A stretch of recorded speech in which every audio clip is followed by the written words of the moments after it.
ആലപ്പുഴ ജിംഖാന ആ പടം നമ്മൾ കണ്ടിട്ടാ. അതിന്റെ റിവ്യൂ ആണ് പറയുന്നത്. ജിംഷി ഖാലിദാണ് ഇതിൽ ക്യാമറ കൈകാര്യം ചെയ്തിട്ടുള്ളത്. അടിപൊളിയായിട്ടുണ്ട്. അതിന് ആദ്യം തന്നെ ബിഗ് സല്യൂട്ട് പറയട്ടെ. സൂപ്പർ ആയിട്ടുണ്ട്. അദ്ദേഹത്തിന്റെ ക്യാമറ വർക്കുകൾ സൂപ്പർ. പിന്നെ ഈ പടത്തിന്റെ സംവിധാനം ഖാലിദ് റഹ്മാനാണ്. ഖാലിദ് റഹ്മാൻ ജിംഷി ഖാലിദിന്റെ സഹോദരനാണ്. ഖാലിദ് റഹ്മാൻ അതുപോലെ തന്നെ ശ്രീനിഷ് ശശീന്ദ്രനും ചേർന്നാണ് ഇതിന്റെ തിരക്കഥ രചിച്ചിട്ടുള്ളത്. ഇവർ രണ്ടുപേരും കൂടിയാണ് ഇതിന്റെ രചന ചെയ്തിട്ടുള്ളത്. പക്ഷേ ഈ പടത്തിന് നെഗറ്റീവ് വശം പറയുകയാണെങ്കിൽ ഫസ്റ്റ് ഹാഫ് തുടങ്ങി പറയുകയാണെങ്കിൽ ഫസ്റ്റ് ഹാഫ് നല്ലതുപോലെ വലച്ചിലാണ്, ഇഴച്ചിലാണ്. കുറേ സീനുകളൊക്കെ എനിക്കിത് ആവശ്യം ഉണ്ടായിരുന്നു എന്ന് തോന്നിപ്പോയി. കാരണം നസ്ലിൻ ചെയ്തിട്ടുള്ള കഥാപാത്രം നല്ല കഥാപാത്രം തന്നെയാണ്. ഒരു പ്രേമകുമാരനായിട്ടുള്ള കഥാപാത്രത്തിനാണ് അദ്ദേഹം ചെയ്തിട്ടുള്ളത്. കഴിവില്ലാത്ത എന്നാൽ കഴിവുകൾ പ്രകടിപ്പിക്കാനായിട്ട് മറന്നുപോയ ഒരു കഥാപാത്രമായിട്ട് എനിക്ക് തോന്നിയിരുന്നു.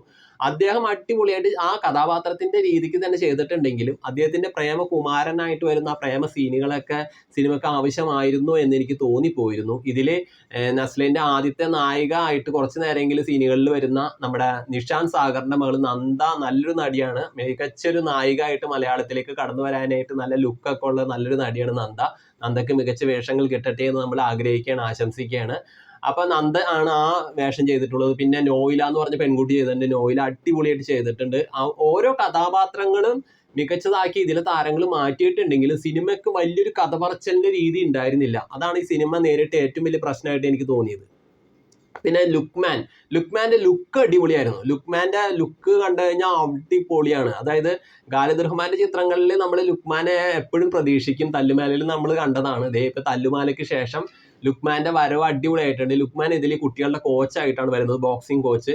ഒരു സ്പോർട്സ് ഡ്രാമ ആയിട്ടുള്ള ഒരു കഥയാണ് ഈ പടം പറയുന്നതെങ്കിലും ബോക്സിങ്ങിന്റെ ഒരു എന്താ പറയാ, ബോക്സിന്റെ അകത്ത് നടക്കുന്ന വിഷയത്തെ അത്രയേറെ രീതിയിൽ ചർച്ച ചെയ്തില്ലെന്ന് എനിക്ക് തോന്നുന്നു. ഇവര് കൂട്ടുകാർ തമ്മിലുള്ള പ്രശ്നങ്ങളും അതിന്റെ ഇടയിലെ തോൽവികളും അതൊക്കെയാണ് ഈ സിനിമ കൂടുതലായിട്ടും കൈകാര്യം ചെയ്തു പോയിട്ടുള്ളത്. പക്ഷേ ഇതില് നസ്ലന്റെ ഫാമിലിയെ പറ്റി കാണിക്കുന്നുണ്ടെങ്കിൽ മറ്റുള്ളവരുടെ ഫാമിലി ബാക്ക്ഗ്രൗണ്ടോ കാര്യങ്ങളോ ഒന്നും ഈ സിനിമ പറയുന്നില്ല. അത് തന്നെ വലിയൊരു കഥ പറച്ചലിന്റെ രീതിയെ ഈ സിനിമ നഷ്ടപ്പെടുത്തി കളഞ്ഞു എന്ന് എനിക്ക് തോന്നിയിട്ടുണ്ട്. നസ്ലന്റെ പിതാവായിട്ട് അഭിനയിച്ചിട്ടുള്ള ആലിന്റെ സഹോദരൻ അലക്സ് പോൾ ആണ് സംഗീത സംവിധായകൻ. അദ്ദേഹം മികച്ചതായിട്ട് അഭിനയിച്ചു. അതുപോലെ തന്നെ നസ്ലന്റെ അമ്മയായിട്ട് അഭിനയിച്ചിട്ടുള്ള നടിയും സൂപ്പറായിട്ടുണ്ട്. ആ നടിയുടെ പേര് എനിക്കറിയില്ല, അടിപൊളിയായിട്ട് ചെയ്തിട്ടുണ്ട്. അപ്പൊ സെക്കൻഡ് ഹാഫിലേക്ക് കടക്കുമ്പോൾ സിനിമയുടെ ഗ്രാഫ് കുത്തനെ ഉയർന്നു. ഫസ്റ്റ് ഹാഫ് കണ്ട ആ ശോകമൂക അവസ്ഥയെ മാറ്റിക്കൊണ്ട് സെക്കൻഡ് ഹാഫ് നല്ല രീതിയിൽ ഗ്രാഫ് ഉയർത്തി, നല്ലതുപോലെ അതായത് ബോക്സിംഗ് റിങ്ങിലുള്ള സംഭവത്തെയൊക്കെ നല്ല രീതിയിൽ നമ്മുടെ ഉള്ളിലേക്ക് അടുപ്പിച്ച് കൊണ്ടുവരാനായിട്ട് ഖാലിദ് റഹ്മാൻ ശ്രമിച്ചിട്ടുണ്ട്. അത് വിജയകരമായി മാറി. സെക്കൻഡ് ഹാഫ് വിജയകരമായി മാറി. അതേപോലെ തന്നെ സെക്കൻഡ് ഹാഫിൽ അബു സലീം, ഷൈൻ ടോം ചാക്കോ ഇങ്ങനെയുള്ളവരുടെ കഥാപാത്രങ്ങളൊക്കെ നമുക്ക് കുറച്ചു നേരമൊക്കെ കാണാൻ കിട്ടിയുള്ളൂ. അവരുടെ കഥാപാത്രങ്ങളുടെ ആവശ്യകത ഒന്നും ആ സിനിമയ്ക്ക് ഇല്ലാന്ന് എനിക്ക് തോന്നിപ്പോയിരുന്നു. പിന്നെ ഇതിൽ അനഘ രവി എന്ന് പറഞ്ഞൊരു പെൺകുട്ടി ബോക്സറായിട്ട് കടന്നു വരുന്നുണ്ട്. ആ പെൺകുട്ടി നന്നായിട്ട് അഭിനയിച്ചിട്ടുണ്ട്, നല്ല അടിപൊളിയായിട്ട് ചെയ്തിട്ടുണ്ട്. പക്ഷെ ആ പെൺകുട്ടിയുടെ പുറകെ നമ്മുടെ നസ്ലൻ ആ പതിവ് പരിപാടി പോലെ പ്രേമകുമാരനായിട്ട് അലഞ്ഞു നടക്കുന്ന സീനുകളൊക്കെ കണ്ടപ്പോൾ എനിക്ക് കുറച്ചും കൂടി സിനിമ താഴോട്ട് പോകുന്നതായിട്ട് ഫീൽ ചെയ്തു. എൻ്റെ ഒരു തോന്നലാണ് ഇതൊക്കെ. പക്ഷെ ഇതില് ഓരോ താരങ്ങളും അവർക്ക് കിട്ടിയ കഥാപാത്രങ്ങളൊക്കെ മികച്ചതാക്കി മാറ്റിയെന്ന് തന്നെ നമ്മൾ എടുത്തു പറയേണ്ടതാണ്. അത് വിട്ടുപോകാതെ നമ്മൾ പറയേണ്ട കാര്യം തന്നെയാണ്. കാരണം ഇതില് പിക്കപ്പ് ലൈൻ ചെയ്യുന്ന കാർത്തിക്, ആ പയ്യൻ അടിപൊളിയായിട്ട് ചെയ്തു. അതുപോലെ തന്നെ തലയിൽ കളർ അടിച്ച ഫ്രാങ്കോ ഫ്രാൻസിസ്, മറ്റേ നസ്ലന്റെ കൂട്ടുകാരനായിട്ട് തണ്ണീർമത്തൻ ദിനങ്ങളിലും അഭിനയിച്ചില്ലേ, ആ പയ്യന് കിഡലായിട്ട് ചെയ്തിട്ട് അവൻ ബോക്സ് റിംഗിൽ കാഴ്ചവെക്കുന്ന ഒരു പഞ്ചിന്റെ ഒരു പ്രകടനമുണ്ട്. അത് അടിപൊളിയാണ്. അതൊക്കെ വന്നപ്പോഴാണ് ശരിക്കും പറഞ്ഞ സെക്കൻഡ് ഹാഫ് ഒന്നും കൂടി മേലേക്ക് ഉയർന്നത്.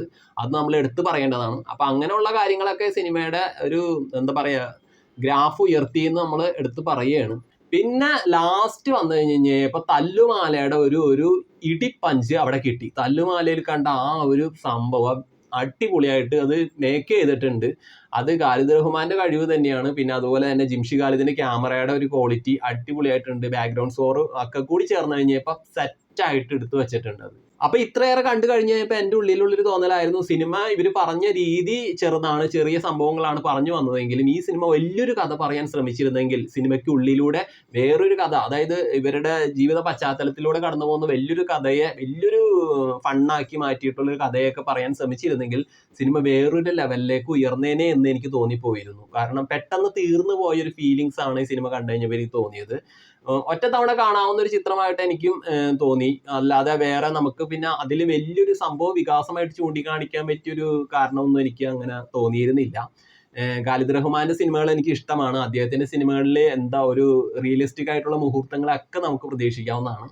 പക്ഷെ ഈ സിനിമ അതിൻ്റെയൊക്കെ ഒരു പകുതി വരെ എത്തിയോളൂ എന്നാണ് എൻ്റെ ഒരു അഭിപ്രായം. അപ്പൊ എന്താണെങ്കിലും നിങ്ങളുടെ അഭിപ്രായങ്ങൾ കമന്റുകളായിട്ട് അറിയിക്കൂ. അപ്പോൾ ഓക്കെ, ടാറ്റാ, ബൈ ബൈ.